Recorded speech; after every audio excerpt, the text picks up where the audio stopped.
All right, welcome back to Comedy or Worse. I'm here with very special guest, Vanessa Gomez. There you go. Paradox Comedy. Yeah. Yes.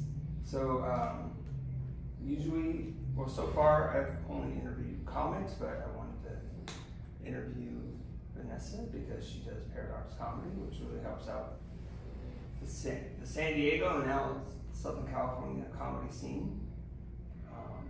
So, what made you decide to create Paradox? So what happened was, I have always been a comedy fan. My brother-in-law does comedy, my parents do comedy. We really love comedy. It's a good way to avoid your feelings. And so in 2022, I had, in 2021, experienced a ton of grief. A lot of people died, lots of loss. And I found the comics were really great at making me laugh. So I just started going to comedy clubs like all throughout San Diego and just fell in love with the scene here, and just the comics themselves are just amazing people. So I decided to, but you guys are really, nobody is like creating like the buzz for it, you know? So I was like, I'm gonna do this. Like as a fan, I really wanted people to I really wanted to highlight the scene and the comics themselves. Yeah, definitely. Well, you've done a great job. Thank you. For your contribution. I'm trying. There's more work to be done, for sure. Yeah.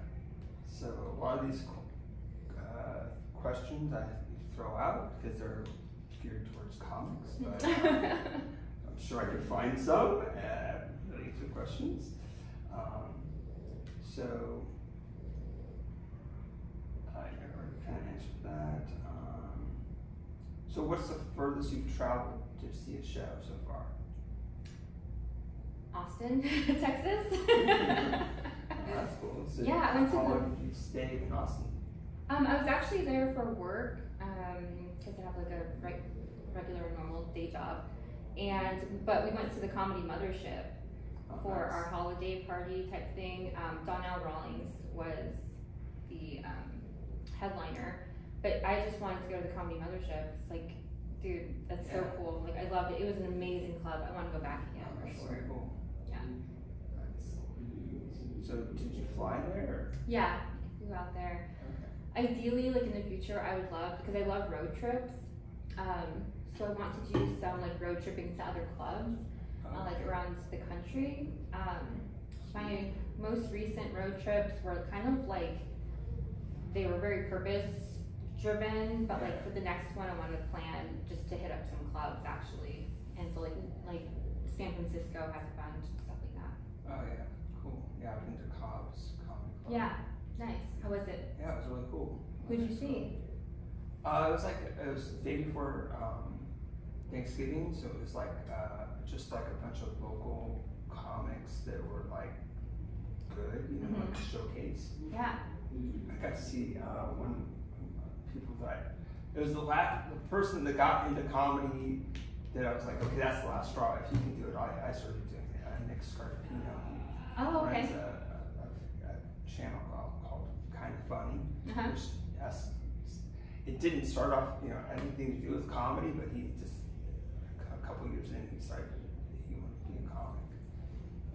So I got to see him, and that was really cool. Nice. And I was visiting family.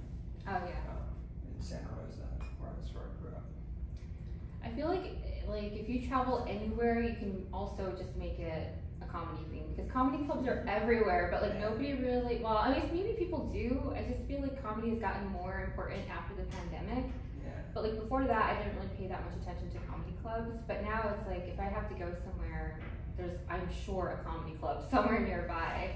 So it's like nice because you can like just kill two birds with one stone. But yeah, definitely. So how big was the club, Cobb's? It was kind of like size like ACC, or you know, it wasn't in a basement though. They had like a little bit of balcony area, so like 200 seats, maybe. Yeah, probably like 200 or maybe a little more with the balcony. Okay. Yeah, because it was a pretty big room, probably 200 in the room, and then more up in the little balcony area. But it was a pretty big, the room was pretty packed, maybe like 150 or 130 or something, I don't know. But they didn't need to use the balcony for that show. It was like right before Thanksgiving, so which can be busy, before a holiday, but then also not everybody wants to go see comedy or thinks even to. Maybe they would want to. Yeah. But they don't think of it. That's one of the goals of the podcast. Yeah. The worst is to get people to come see live comedy. Exactly. Yeah, that's great. I love it. Yes. Let's see. So, what other hobbies do you have besides comedy? So Olive, Olive is my dog, and she is just passed out in the middle of the floor right now. So she feels at home. Other hobbies, I do love writing, photography type of stuff. I'm pretty involved in a nonprofit, and I am pretty big in recovery. So I'm sober. I've been sober for 6 years, and I work with a lot of women in maintaining their sobriety and taking them through the 12 steps. All right, cool. Yeah. Let's see. Where did you grow up?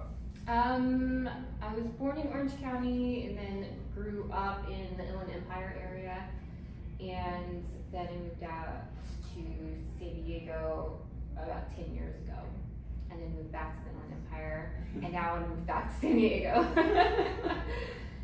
Yeah, it's like this is where I wanted to live, and then I thought it would be like a good idea to buy a house with my parents, and I'm like, no, this was the worst idea. This was the worst idea. So I'm very much just looking to move back somehow, and if not, I kind of want to move to like Arizona or like Colorado. Like those would be cool areas to move. But Inland Empire, which is like Riverside, San Bernardino. Okay. But not San Bernardino. I grew up in Riverside. Yeah, that's cool. So, what was your family like growing up like? It was pretty interesting. I mean, I became an alcoholic, so if that's any indicator. So blame your family. I get it. So really healthy. No. Yeah, they are supportive to the best of their abilities. They have always been really encouraging of my like creative pursuits and just like that type of thing. And so I'm really grateful for that because they've never told me that like any of that is down or anything, which I'm grateful for. And that's probably why I'm just also so drawn. Maybe it was kind of bad though, because I am so drawn to like the arts and the creative people, and there is so much like pain and like tragedy amongst us all. It's like I don't know if that was a good idea, but yeah, I think I was I had a pretty decent childhood. I mean, everything that really from the outside looking in, everything looked normal. I think just internally, like emotionally, I didn't know how to deal with life in a healthy way, and so I ended up turning to like drugs and alcohol, and just any other addiction you can think of. Okay. Yeah. Well, that's good that you got yourself out of that. Yeah, I think so. So, what was the catalyst that made you decide to stop and get help? Oh. I mean, you don't have to say anything you don't want to reveal. Oh no, I talk about this stuff all day with my friend Sean. So he's one of my best friends, and we got sober around the same time. And so we talk about this all day long, just like it's our recovery. I just think I haven't really looked at what got me here for a while actually. So I had 3 DUIs. Okay. I was big on drunk driving, and even after that went to jail, went to rehab, went to sober living, and then I still relapsed and drank and drove again. And so I just at that point kind of realized that I was in workshops for 12-step programs, I was doing the steps, I was doing all this stuff, and I still kept drinking. And I don't know if anybody has ever been in a position like that where it's just I cannot stop stop. Like, it is terrifying. To finally wake up from like a blackout and just be like, what the fuck? Like, this is actually out of my control. And so that was really scary. I stopped making it all about like fun. I mean, it stopped being fun a long time ago. Sure. And, but I think at that point when I was like, I am actually trying now to get sober and I can't and stay sober. Yeah. That's when I was like, okay, this requires some like actual like life-changing stuff. And I just got really honest to my support that I had at the time, which was like a sponsor and some people who were taking me through the steps. And that was finally, it's like not easy. If anybody out there is struggling, it's not easy, but it's 110% worth it. Alright, cool.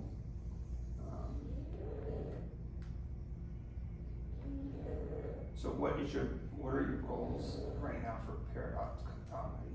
Yeah, so I'm really glad. I was just thinking about this as I drove down here. I really want to get the comics more involved in the overall presence of Paradox, because last year I struggled a lot trying to get back to my personal life and to my recovery stuff, and I was like, I don't want to make Paradox like come to a screeching halt anytime I have to like get back to my life. You know, it's really hard to be out at clubs, you know, until midnight and then try to get up in the morning to do, you know, and I know a lot of comics do that, and so I'm coming from like you know, you guys stay out way later than that sometimes because you have to if you're working at clubs and stuff. But I really want comics to be more involved in like what they need from Paradox to bring more like visibility and like more like activity to the scene. Because I feel like I've just been doing it as a fan. I don't have any knowledge of like, I'm grateful to every single comic who has answered every single one of my stupid questions. Because I'm just like, what does this mean? What is it? You know, I don't know any of the rules. Like, I don't get it. And so comics have been so patient in teaching me a lot. And I want more comics to tell me, okay, this is actually what we really need right now. We need more visibility on the clubs. Or like, actually, we really need you to pay more attention to like comics that are here from like 3 to 5 years who are not getting the leverage that they need.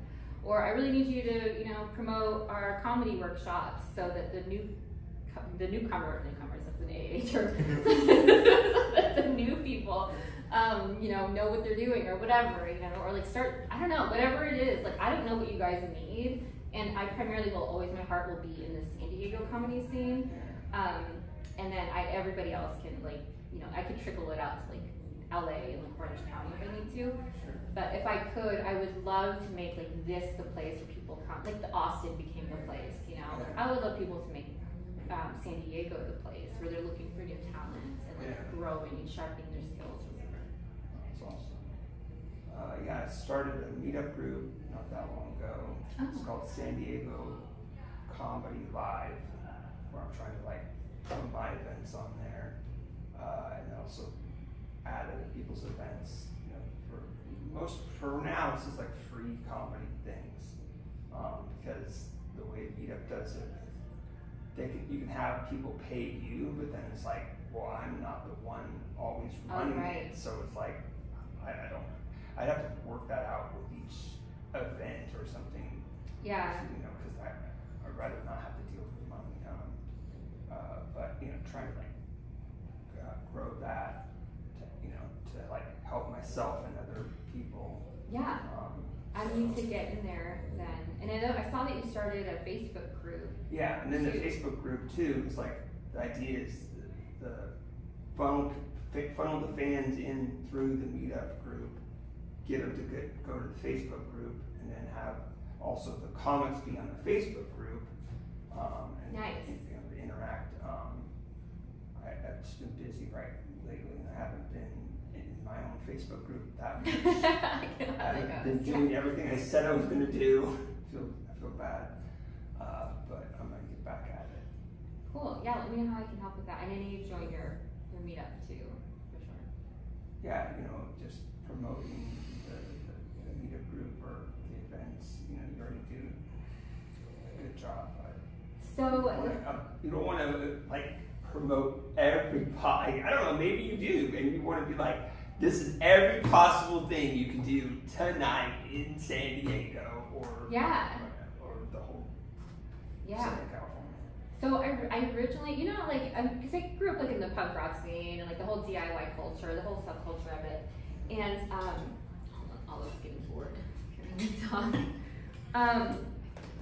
And so what I wanted to do is kind of do that because people would follow a band, or people would follow, and then like, you know, the bigger, more powerful people with more money would come in and like swoop those bands up and make them sell out or whatever, you know? Yeah. Like ideally I would love to see that in comedy, where it's just like, okay, let's just like create this culture within ourselves and hype each other up, get better, and then someone will eventually come in and like swoop you guys up, and like you're out on the road and touring that, you know? Right. Like I understand that sounds big, like in a lofty dream, but I can see it happening. And the idea of it though is like this idea of promotion. Like when I started it, because I started it as a fan, and like as a comedy fan, I was having a really hard time. Okay, just make yourself at home, Olive. Good Lord. And so I had a hard time finding one location for all the comedy shows. Like I was having to like ask comics where the shows were. So like I would love to create, and this is something that I've been working on for almost 2 years, is creating a directory of all the weekly shows that go on. Because I used to have like an open mic calendar, and that thing is so outdated. Nobody uses that anymore, please. It's so outdated.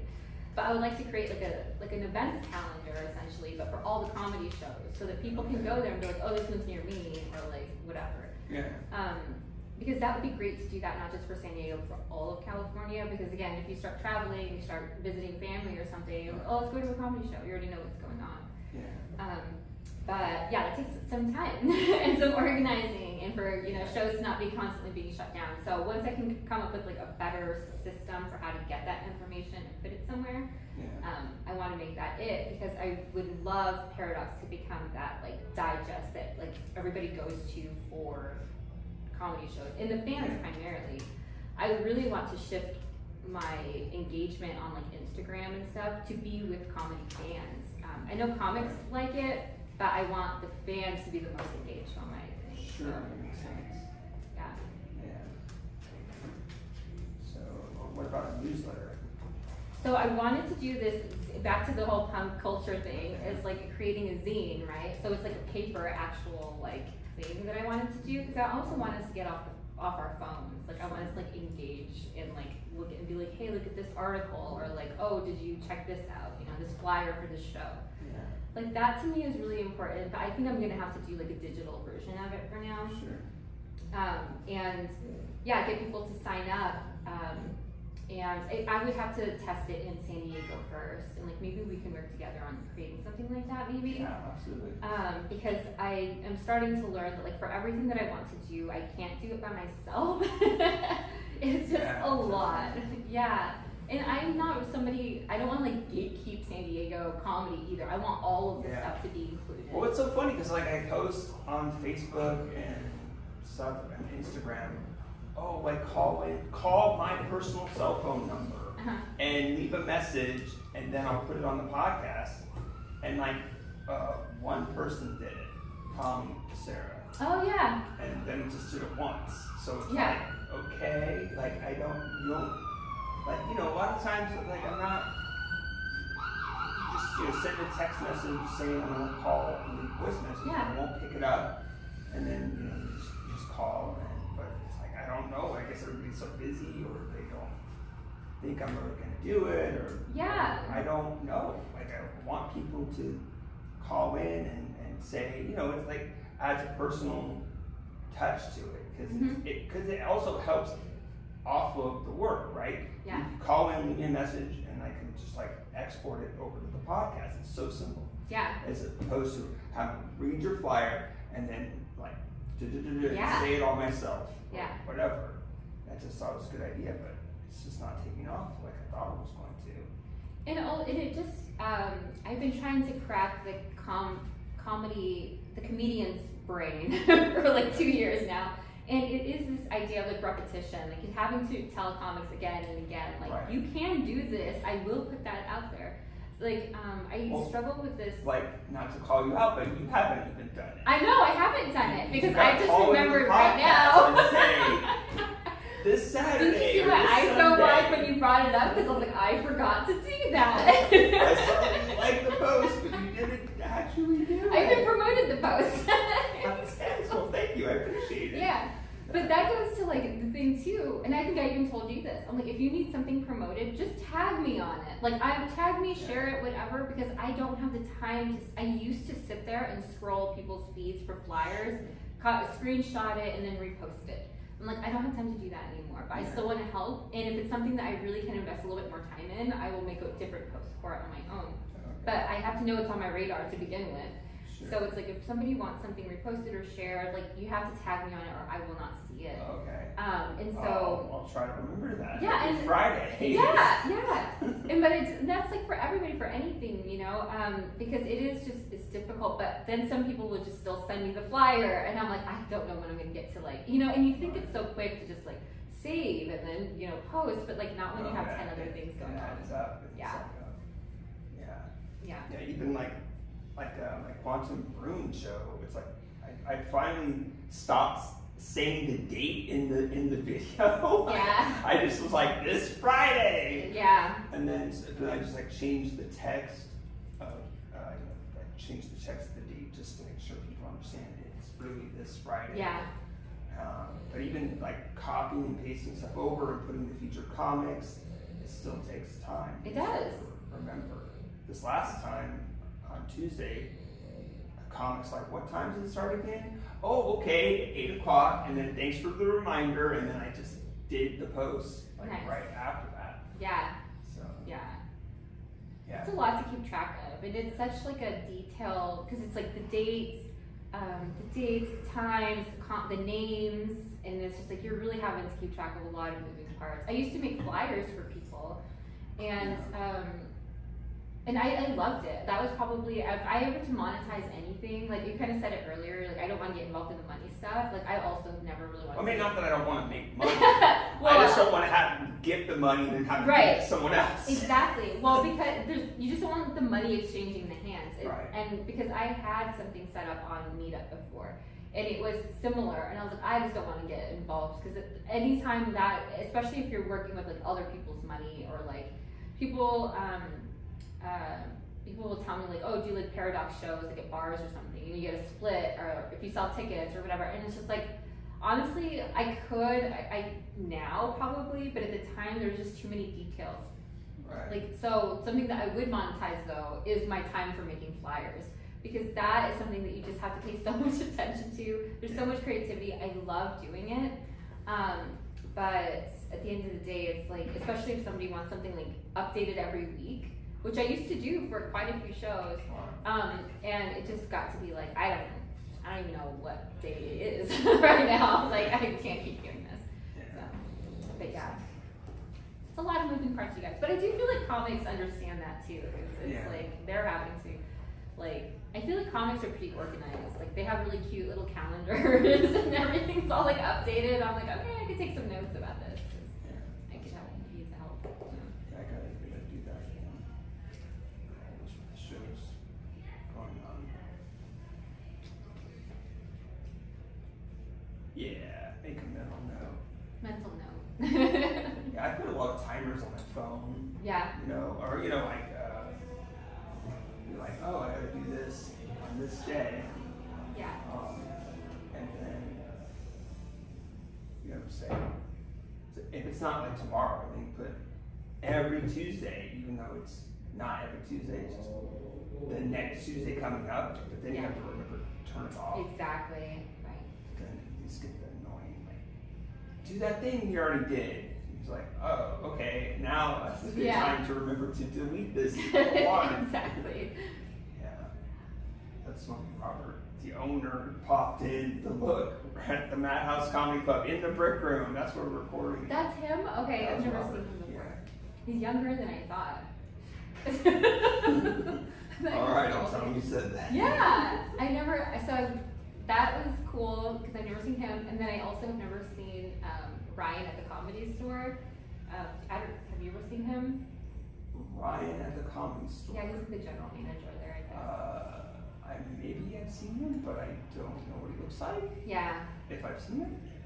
I think there's only one person who's given me like a good description of him, and I'm like, I feel like I may have seen him. They're like, you were sitting right next to him, and I was like, oh, I don't know. Yeah. So, in Southern California, what's your favorite comedy club? Don't have to say Oh, Madhouse, no. You want to tell me? All comedy clubs have their own personality. They have their own flavor. Yeah. Each one is a little bit different. But through and through, I love the Hollywood Comedy Store. Is for sure my favorite. All right. That's good. Keeps it at San Diego. Yes. And then do you have merch? Paradox comedy merch? I don't know. I need to redo some stickers, but I usually just give those out. Yeah. You're kind of the merch king, though. Do you have any suggestions? Physical items sell better than trying to sell stuff online. What did you try to sell online? I'm trying to sell like everything I've ever made online, but. Oh, you mean like, okay, gotcha. I thought you meant like virtual stuff or something. Okay, Oh, so no. just showing up at places with the merch already made. Yeah, and also donation. Just have it be easy to say, oh, it costs this amount, $1 or whatever it is, $5, but that's just a suggested donation. And most times people will give you more than Oh, you nice. ask for. And that is like, oh, it's a get rich quick scheme. It's more like some people will forget to pay you, or they'll just pay you the minimum. You know what I mean? So it's like, Yeah. if you want to break even or be able to expand what you're doing, then you have to have people paying at least, or even just making it worth your time. You know, you have to have them pay more than it costs you to make it. For sure. Yeah. Yeah. Cool. Okay. I don't know. I would like to do shirts again, but I am again, I was like half brain dead for all of 2022, so I'm sorry, you guys.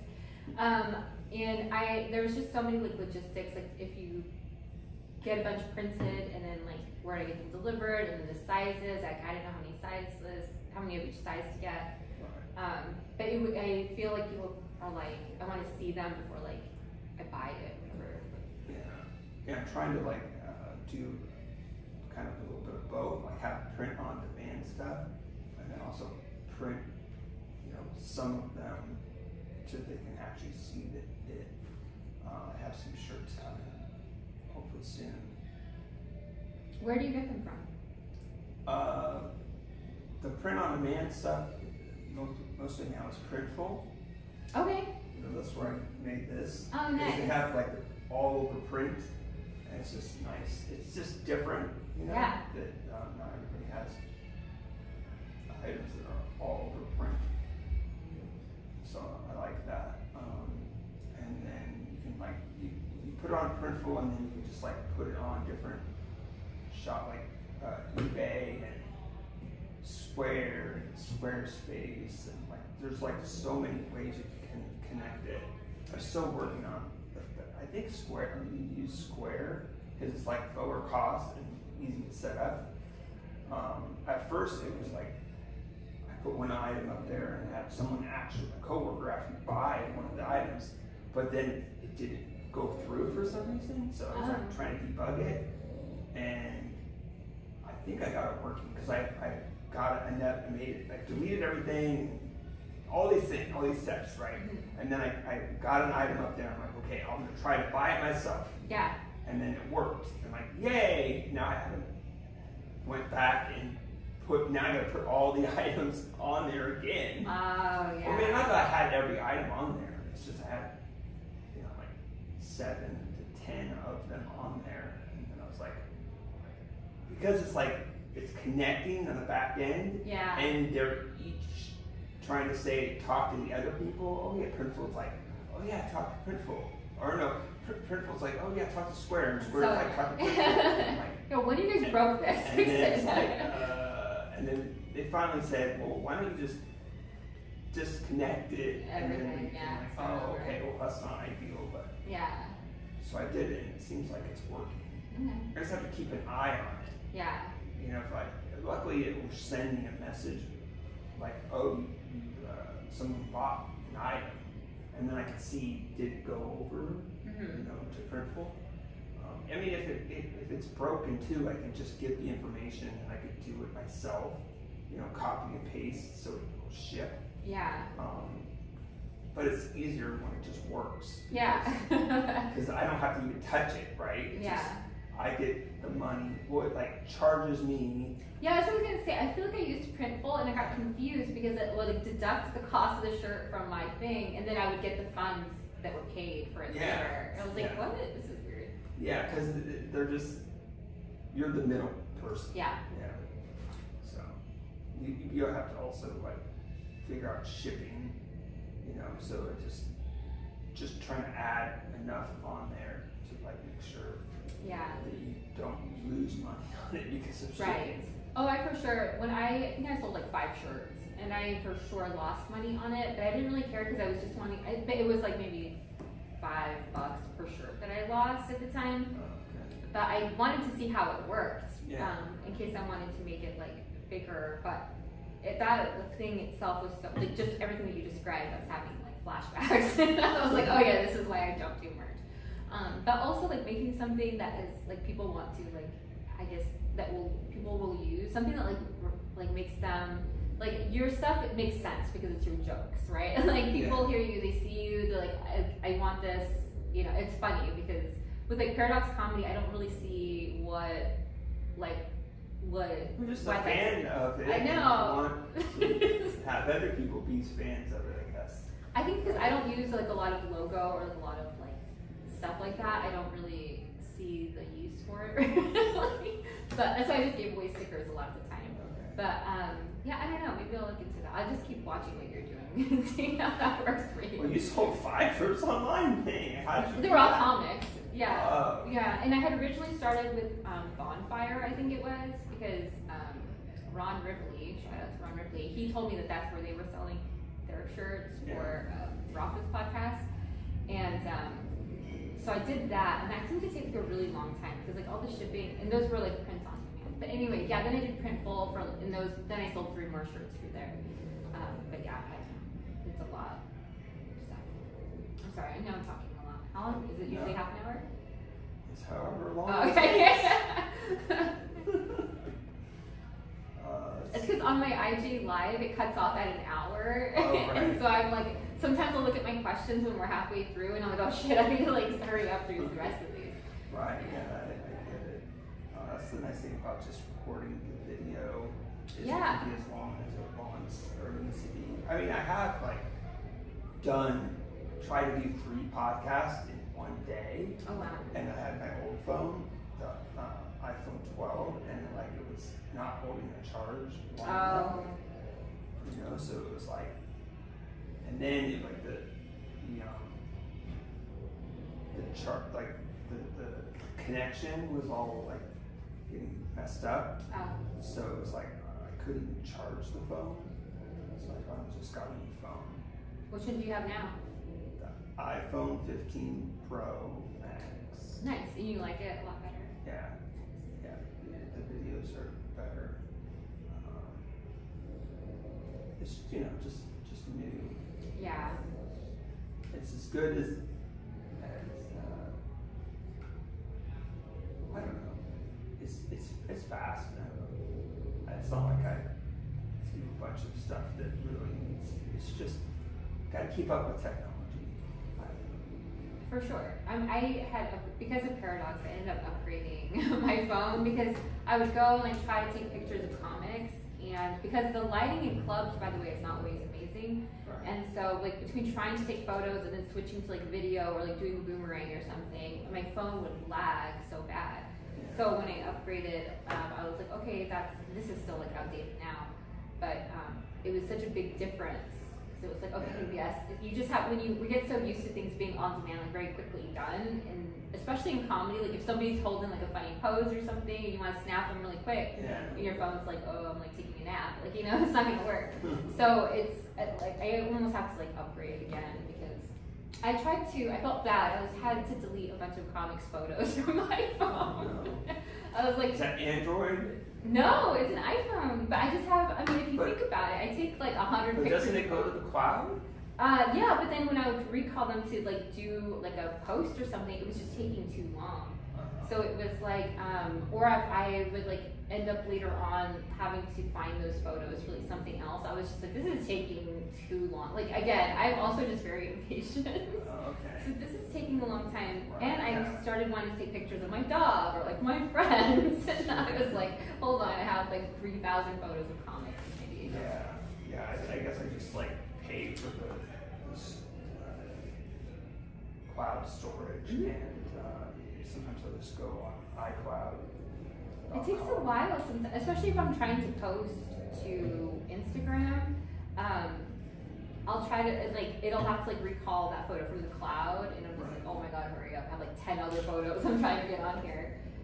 So I don't know. Yeah, sometimes it's faster just to go on the computer, download it to the computer, and then post it to Instagram. Yeah. Just early technology. Yeah, for sure. I'm finally uploading all of the Instagram Live interviews to YouTube. Okay. Yeah, you're telling me that. Yeah, and I'm able to do 2 in like an hour, and so I was like, okay, cool. But it requires me like downloading onto my phone and then going to my computer and then uploading to YouTube, because I can't create the video in Canva and upload from my phone at the same time. My phone overheats even doing that, because these are like 40 to 60 minute episodes, and it has all the graphics attached to it. So again, a lot of technology stuff. Yeah. You thought of like just doing it over Zoom and putting it up later, or you like the live part? I like the live because I think comics are better live. Otherwise, if they're just talking to me, it's like weird. And especially this is our first conversation that I have with a lot of comics, and it's like, just meet me in an empty Zoom room. You know, it just feels kind of weird. So I like doing it on Instagram Live. I think if they see people's names, but I don't know. You guys tell me if you guys don't like the Instagram Live. No, I think the live is great when you're able to catch it live, but sometimes like the technology is like your voices aren't synced to. Oh, for sure, the technical that stuff. It's like having to deal with, there was one that, did you ever even record? I don't even remember who it was. It was a comic I never heard of. Dan Costin? Maybe, yeah. No, Dan forgot his interview. I forgot. He was like, okay, let's do it now. I was like, dude, I am gone from mine. I'm not doing it right now. He's like, I'm sorry. So sorry to call you out, Dan. But we need to get him rescheduled, because I do like his comedy. So, but yeah, his never got done. I logged onto the live, and like I waited for maybe a minute or something, and I was like, I think he forgot. And then I waited, and he just never got back to me until like a couple hours later. And I was like, oh shit, let's do it now. I was like, I can't. So it happens. I get it. I'm just forgetful. Somebody else. Yeah, that's exactly. That's why I have like timers on my phone. Yeah. So what do you not like about the comedy scene right now?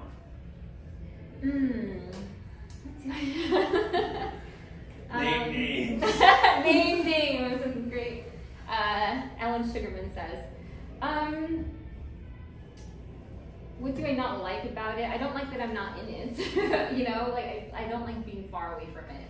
I know that there's a lot of comics who I'm missing out on because I'm just not here locally, and so I'll have to ask other comics, like, who's this name? Like, sometimes I want to promote a show because somebody else is on it, but I'll be like, who's this person? And they're like, oh, they're funny, or like, they're not funny. And I always ask at least like 3 people just to get like a roundabout, And these are all people from like different comedy like cliques, I guess you could say. So I think like a good idea of who these people are.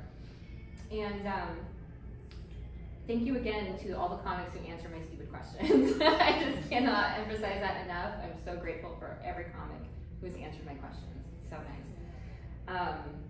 And yeah, so I think I just don't like not being near it.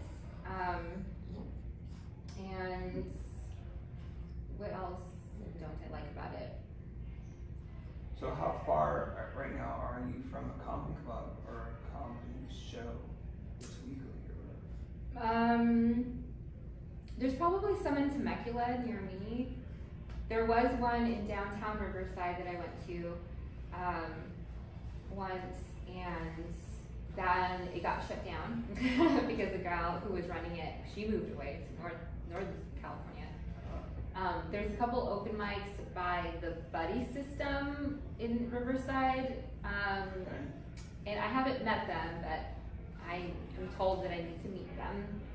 And so just getting familiar with other people. I think that San Diego made it really easy to kind of like, I don't know why you guys were so nice to me, but you guys were so nice. Just because we're just nice in general.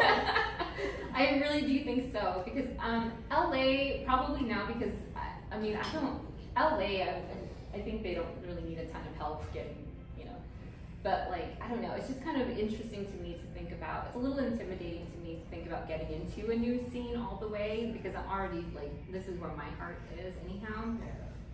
Yeah. But yeah, trying to know new people in other scenes is going to be a challenge, but I want to do that, so. Okay, cool. So what's like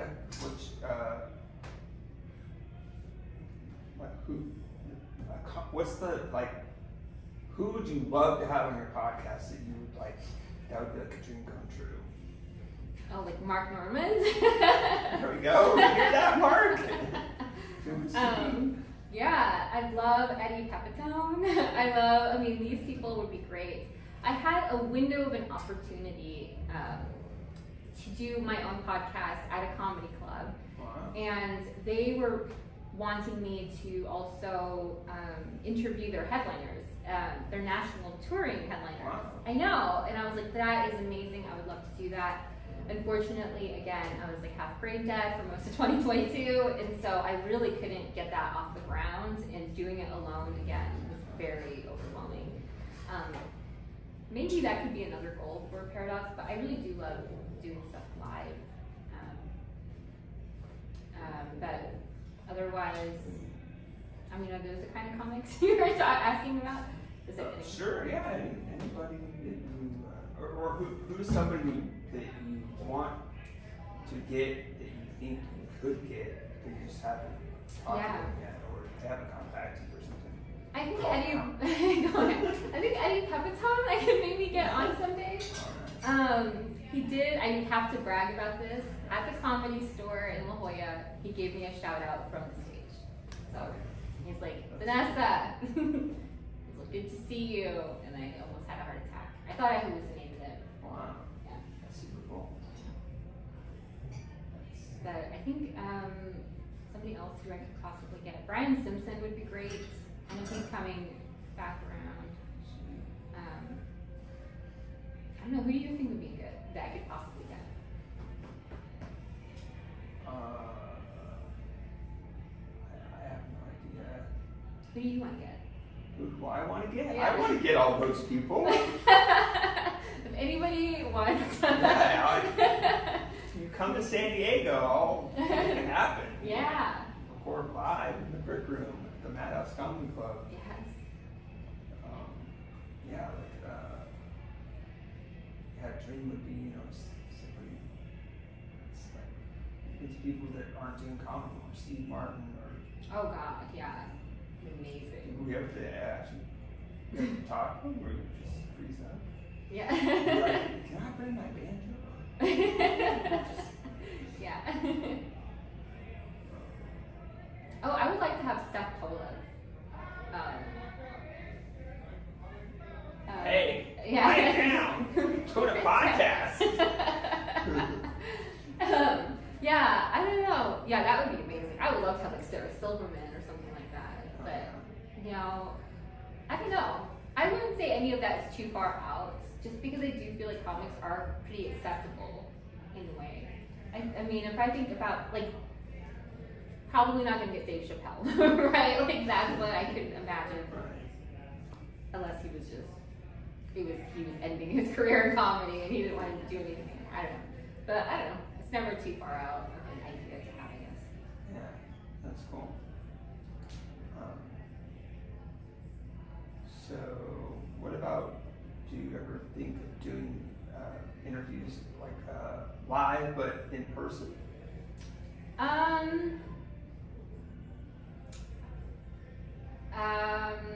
is that just too much hassle? I think that's like, how do I say this? I think I give the impression that I have a lot more energy than I have to do stuff. Like, I do things that are convenient, so I feel like the less coordination and organizing that it takes. Like, I love that I was just like, hey, I'm in town, can we do this? You're like, let's do it. Like, perfect. That works so well for me. Otherwise, it's like a total house. Like, hanging out with my friends, anything that I'm just like, can we do this now? Yes, let's go.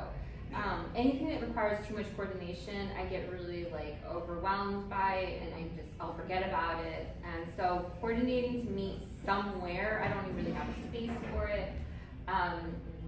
With coordinating multiple people, like I'm glad I got to see your setup here even, because I'm like, okay, maybe I can do this. Maybe it is doable.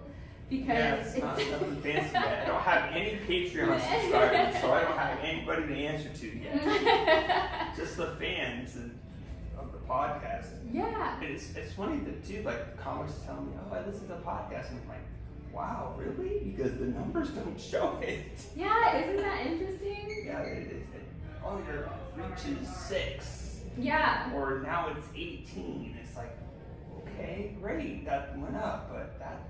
Yeah. Not how many people say they're, or maybe 18. Yeah. Okay. Yeah. 18. Yeah. 6. That's maybe on average 6 people listen, and it's 6 different people every week.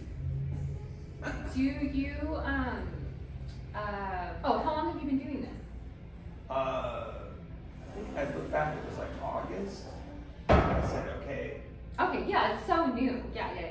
Yeah, but I'm starting to actually do one of my goals is with the bank episodes. Like right now, we're recording this on January 20th, 2024, and this episode probably won't come out until mid-February or so, because I've banked enough episodes. Like this week, I've recorded 2 episodes. That's really smart. So that's the good thing about not doing it live. Yeah. And then banking episodes, you can record, only releasing them once a week. I mean, I guess if I get so many banked, I might, here's a bonus episode. Yeah. Like do 2, but I wouldn't want to release too many.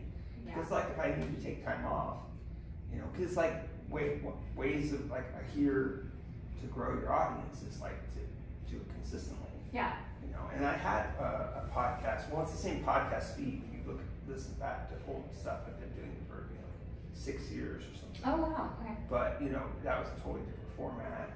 It was more like it was like an audio community where you would listen to other people's stuff, and then they would ask questions, and you would call in and answer their questions, and then they would put it up on theirs. And it was more interactive. Yeah. More like a social media, but audio. It was called Anchor, but then Spotify bought it. Oh yeah. So now they wanted to like make it just podcasting, and you can still call in. At first I was like, oh yeah, just call in, just go to the website and call in, and then Tom and Sarah tried that, and it just maybe I don't know if his microphone was bad or whatever, but it just sounded awful. So then I'm like, wait, what if I? And I said I would do it for him. And he's like, well, he at least put the effort. Okay, just call me. Yeah. And then he called me, and I have an iPhone, so like the voicemail, I was able to just export it. You share it, you save it as a file, and the Spotify app, it's called Spotify for podcasts. Mm-hmm. Then you just import it in. And it's like super easy. So you just export it and then import it. That's it. The voicemails go to the Spotify. No, the voicemail, is stored in the cloud. Oh, I see. Yeah. And then you just export it to your phone. Yeah. Instead of being like in the cloud, I guess. Because the voicemails aren't stored on your phone initially, which is good. Because if someone called you and your phone off, then it wouldn't get recorded. Right. Got it. And then you import that. And then you just import it. Yeah. And sometimes I'll record like when I can't record video for my sets, I'll just do like the audio and I'll just put it on the podcast feed. But then I'll just take it off the episode. Because another thing when I started doing comedy, I was just putting every open mic set up there. And I didn't know I knew it wasn't that smart to do. but I just was doing it anyway, just to share my journey. Yeah.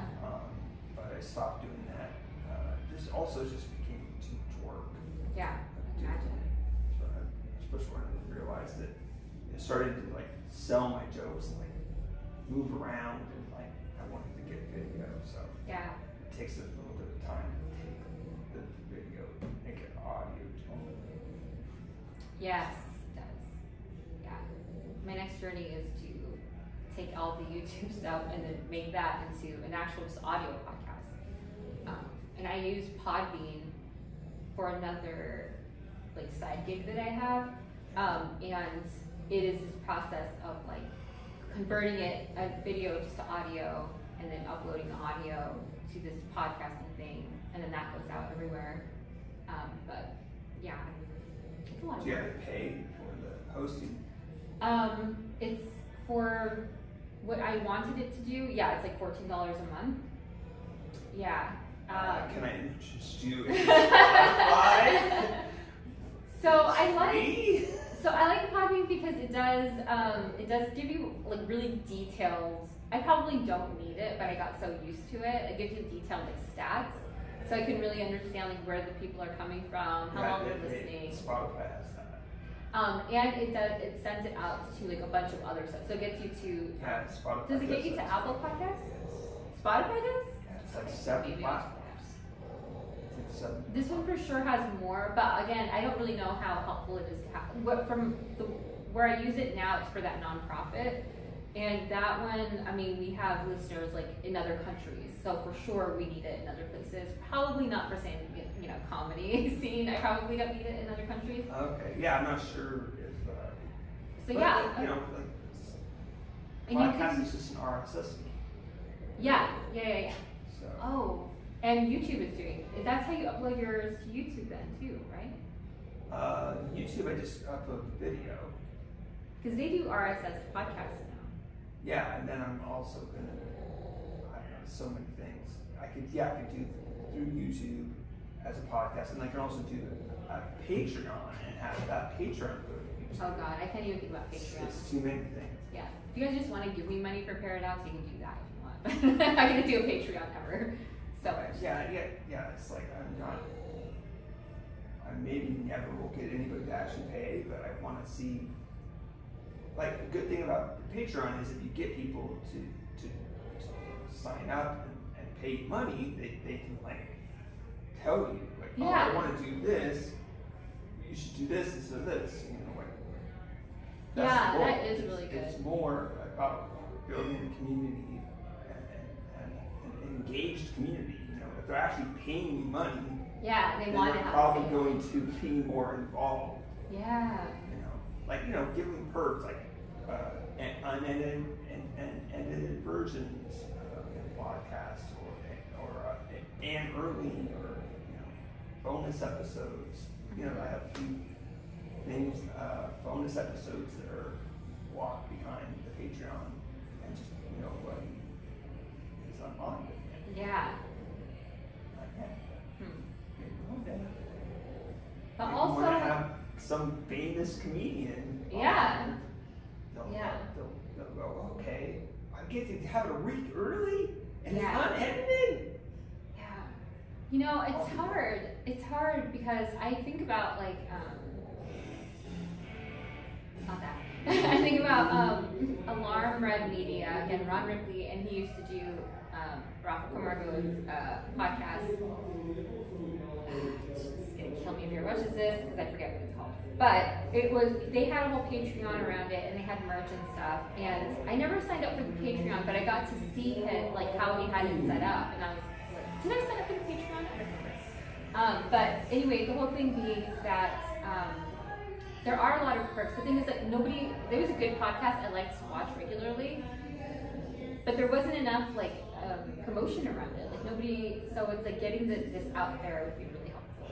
Yeah. The show's just starting, I think, right? Yeah, that's fine. Good. There's parts where you'll be able to hear them being loud, but it's isolated enough. One of the episodes I tried to do it in green, which was just Oh God, yeah.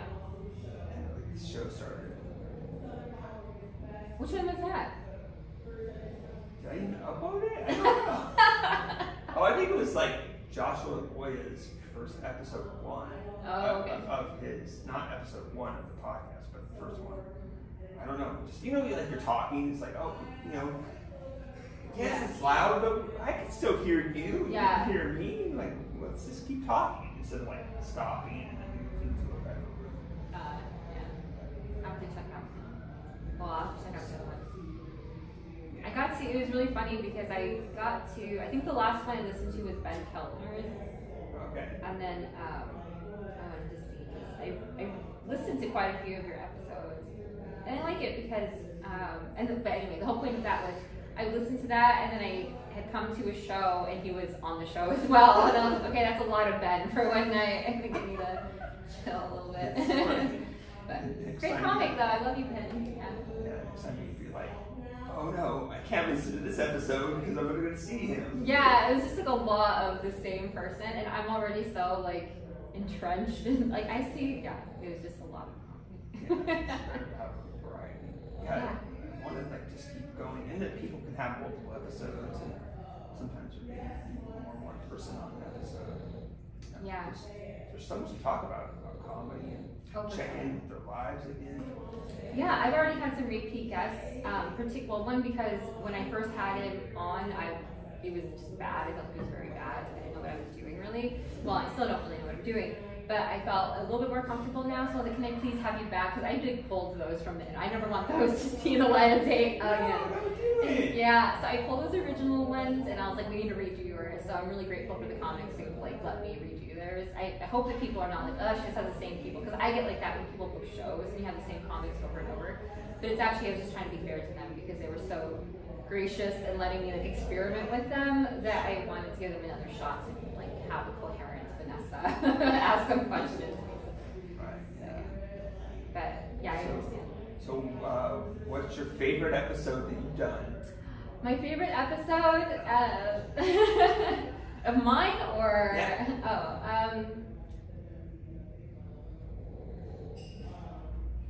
I really love Michael Malone's. He's an LA comic. He has a lot. His comedy is so dark. He had so many people die, and he released 2 specials based off of stand-up comedy based around his deaths, and then his mental health and everything. And so, like, I really love dark comics, and like Kyle Drake, his was great. I'm really into like that type of thing, but Michael Malone is probably one because I've been following him for a couple of years, and I just was a big fan of his. Yeah. And so to get to talk to him, and he was so nice. I really like Jackson Banks. If you guys ever seen that one, that was crazy. He was just like running around his basement or the parking lot and acting like people were. Maybe people really were chasing him. I don't know. But that one was kind of chaotic, and I like that one. But I have a handful of some really favorite ones. That escaped me at the second. But, so how often are you doing live podcasts? Right now, I have people scheduled for the next few weeks. So I'm doing it weekly again. I have always been doing it weekly, except for when I took that break. But even then, I still had evened out to about every other week last year. So I got a lot to listen to. There's a lot, yeah. I'm getting them out there. I know, exactly, right? So I'm gonna Magic Plants audio only too, because then you can just like binge those. But I also edited in the intro and outro, so it's a little bit cleaner to listen to. But I don't do a ton of editing on those. Do you edit these at all? No, only when people say something they shouldn't. Like call out. It was funny one episode, like for a while we were just talking about anybody in the comedy scene would know who we were talking about, and and then like the name came out. I'm like, oh okay, this has to be edited, and that one you can hear the actual name on Patreon. Yeah. Which maybe isn't the greatest idea. If people were actually paying for the Patreon, maybe I'm subscribing right now. Everybody subscribe so we know who we're talking about. There was one that I had a question about. Okay. Let's see if we need to edit this out. Yeah, when you were talking about the older comic who has a younger guy. Older comic that has a younger guy. The younger guy who always was like, I think you said he was also just always talking about him. Like he was obsessed with him. Like he was talking shit on him. You don't know who I'm talking about? This older comic isn't around anymore. I don't know if he's alive anymore. Oh, okay. Who were you talking about? I'll tell you after. Okay. Unless you want to make this exclusive. No, that's fine. I don't know if you even saw that guy, but it's like he was. Why would they keep talking about him to you then? I don't know. I think they're obsessed with him. Luckily, he stopped doing it. Now I could just talk to him, and I mean, I don't like talk to him that much anyway. Because weirder comic. He's okay person, but is he a San Diego comic? Yeah. How weird. Yeah, luckily he's not talking about his old friend anymore. And I would tell him, yeah. Why do you keep bringing him up? Yeah. Like, I don't want to talk about it. How And then he would talk about me, like, I'd go up on stage or something, and he's like, oh yeah, you did great. And that guy would be like, why? Right? The same thing. Like, yeah. Why? Like, it's like oil and water. You don't want to talk about each other. Yeah. Bizarre. It is. So, is there anything else you want to talk about? No, just going back to, I love what you said about creating community, getting feedback. I'm really into that now. I'm open to it for Paradox Comedy. I really want to get feedback for how I can be more supportive of the scene here, because this is always going to be my priority. But also making this a priority, like I know obviously comics are trying to get better every time. I think that in places like Austin and LA, the reason that they sharpen up so much faster is because the competition is so high, right? So it's like, I feel like comics here, and maybe the people who are booking the comics, they just get really comfortable booking the same comic over and over and over again. And it's like, challenge yourselves, get better. Like that's like the only way that we can really make like San Diego like the place is to just continue. And I've seen comics. That's why I fell in love with the San Diego comedy scene. I've seen comics from like day one when I saw them to like an entire year later. Like Camille Waters is one of those comics. Lucy Love is one of those comics. Yeah, but those are people who are like brand new. I feel like that they're just exceptional. Like I don't. Well, yeah. But you've gotten a lot so good, and you've been doing. How long have you been doing it? 5 years. So what pushed you that last year? Because I feel like you kind of grew, like took off, like you grew a lot in the last year. I think that I've just. Or 2 years. It's like this cycle that you go through. It's like a booker says, oh, don't do this, and then like listen to them and start doing that, and you realize that it doesn't work for you, and then you start like trusting yourself and like selling the jokes, and also like falling in love with certain jokes and being able to do them over and over and over, and then really realizing, oh yeah, that's why you do them over and over and over, is because you could be up there half asleep and still do it. Yeah. Justice. Yeah. With a brand new joke or a joke that that works, that's good, but you still don't know it so good. Yeah. That you'll mess it up. Yeah.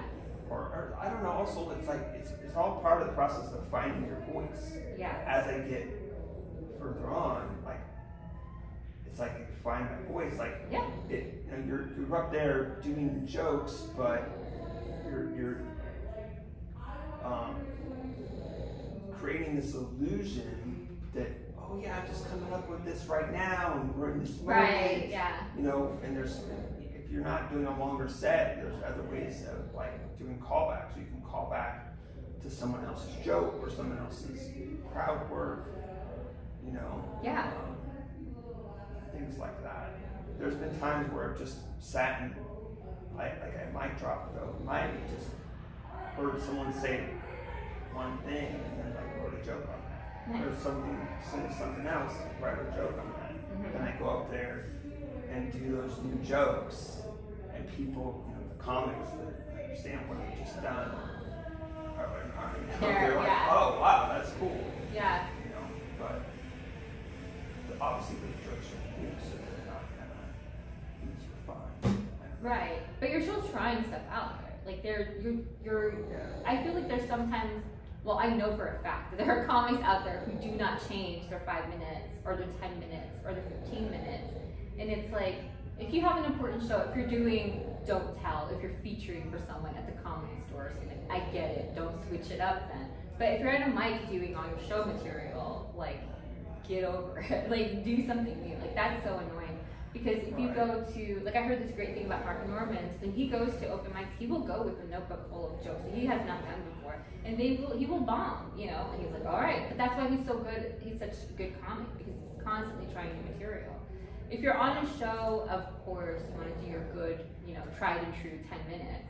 But if you're trying, like if you're at a mic, use that mic to get better, Right, and I guess people have to like really understand how, even if you'll never use these jokes again, it's good practice to go up there with newer stuff and help find your voice. Yeah, exactly.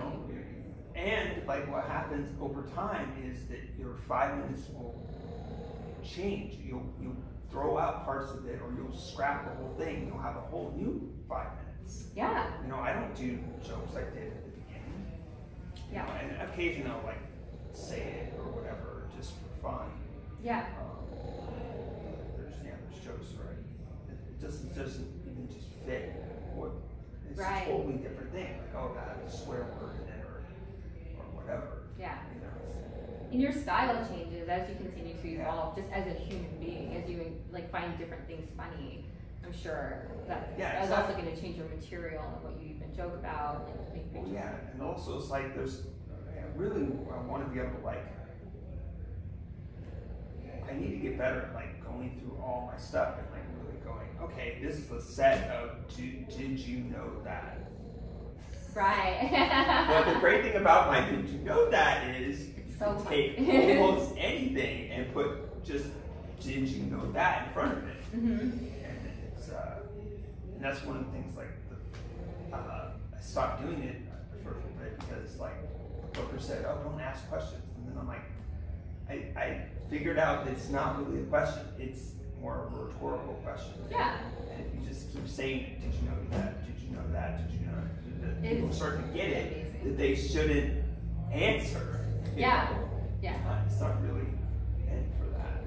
It's so funny. I was describing your comedy to my friend on the way here, and I was just like, it's no, very... you can't. I was describing it. I was not telling the joke. I do not tell there jokes. we go. Yeah. Mess up the joke. Yeah, I learned that such a long time ago. Now I just kind of give like the idea of the joke so people get it. Because I've sat across from like Austin Train trying to tell him a Christian Allen joke, and he's like, and I'm like, it's funny, believe me. And then I'll just describe the concept, and he's like, oh yeah, that's funny. I'm like, I don't not really telling jokes. But I was telling him like you have like a very like unique style. It's very different. It's not like it's not on purpose. It's not trying to be different on purpose. It's very unique, but it is because you've figured out what works for you on a stage, what you feel good doing it. It's an exaggerated version of myself. Because like I've said this on my podcast before, but I'll say it again, just you've heard it, is that I didn't know as a comic, using humor in my everyday life, and also trying to make friends and family laugh, and then be like, wait, are you joking? Right. So I was like, okay, I get it. You're telling me how to what you need. You need for me to exaggerate, right, and maybe do a different voice or whatever to get you on board that I'm joking. Right. So that's why it's hard to go up there and just do my normal voice. It also doesn't feel like I'm putting enough into it. I'm not selling it enough. That's interesting. Like, not performing enough. I have been. If you really watch, you heard my normal voice now. Right? Yeah. there's times where I do go up in my normal ways at first, and then okay, they're comfortable. Now I can get more silly. Yeah. You know what I mean? Because there's times where people are like, "What is going on?" When I'm like, have you ever laundered money on a boat? And they're like, why does he keep talking about this? Right. Come on, play along. Have you ever seen Man on the Moon? Yeah, exactly. Yeah. And then, there's times where I've tried to figure out ways of getting people on board quickly. Yeah. Like one time it was like, hello, my name's Aaron Trahan. Welcome to my play. Aaron Trahan is crazy. And then start doing material. Nice. I love that. Yeah, that's again unique, creative. You're not saying, you're not saying that every day, and it works. But that's the thing; you can make it work. And this is why finding your own voice is so important. And I say this all the time. Like people talk about stealing jokes, and it's like, yeah, they could steal your joke, but they're going to say it the same way that you say it. Like, and maybe if they can, it's not good for you to be telling the joke because some people their material just doesn't fit them sometimes. And I'm like, why is this person talking? Like, it just doesn't. Like when you embody your comedy and it comes naturally, that sells the audience because we can tell the audience can tell that much faster than when somebody's just trying too hard almost, they're just trying too hard to make you laugh, and then you're kind of more instinctually defensive of it. You're just like, oh, that's why some people can get away with saying the N-word or something, and some people cannot. Don't recommend it. Don't try. Maybe don't try that one. Don't worry. In the future, no one's gonna say it. Yeah. So stop now. And other people can get away with saying really sexist stuff or whatever it is, But then some people just really can't, and it's because they feel bad saying it. So it's they're not selling their joke because they don't see, they're still feeling the guilt of saying it versus selling the joke of it. So I've seen people have a really smart, Whitney Cummings is amazing at this because she has a whole set on trans community, but she's friends. I know that she loves the trans community, but the stuff that she says it without filter because that she's coming from a place of love. Yeah. Whereas if somebody is actually maybe on the fence about it or they're kind of racist and they're out there saying kind of racist shit, you're gonna sense that racism. You're not gonna sense that their love for that community. So yeah. Yes. Have you seen After Midnight? No. Okay, it's a new. I think it's Taylor Thomas. Oh yeah. You I saw episode 1 and Ricky Cummings was on it. Oh. Yeah, I just watched it. It's on YouTube. Oh, nice. It's really fun. Let me check it out for sure. That's great for Taylor. Amazing. Yeah, she was really good on it. I want to watch more of it, but I just ran out of time. Yeah. And now I'm here. Yeah. I want to watch it as we do the podcast. What if we just watched it? That was the podcast. I was watching it. It's a watch along. Yeah. Yeah.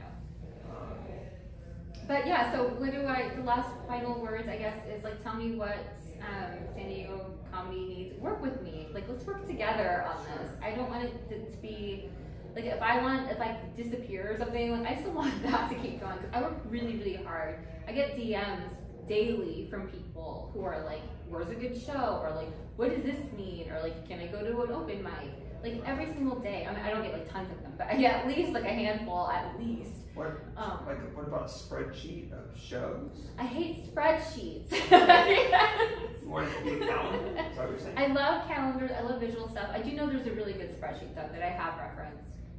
But that's just for open mics. That's just for open mics. Right. Yeah. That's why I want to do a calendar for An actual calendar. Okay. shows. Like a Google calendar. Exactly. Yes. Which is how I had to. Okay. Well, I'll help you with that. Yeah. So we could do something like that. Also, I want to do calendar more we'll tie into the meetup group. And exactly. Tie into the Facebook group, and all tie together. It'll all tie together, and then I'll have to somehow incorporate the other counties into it because I do want other people. Well, they would have their own calendar, but yeah. Also.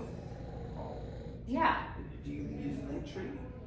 I don't. I did it for a little bit, and I was I don't want. It's just another thing for me to keep up, and I was so I went. Well, I mean, the great thing about Linktree is you don't have to necessarily keep up with it. You just I mean, yes, a little bit, right? But you have a link to the calendar, you know, your Instagram or whatever main platforms, like the link to the calendar, or you know, a link to a Facebook group that you recommend, a meetup group that you recommend. You know what I mean? Yeah. And there's just stay unless the person that's, you know, stops it or whatever, or says something that you don't like or whatever, and you just take it down. I don't know. Plenty of comics say things I don't like, and they still get promoted. It's okay.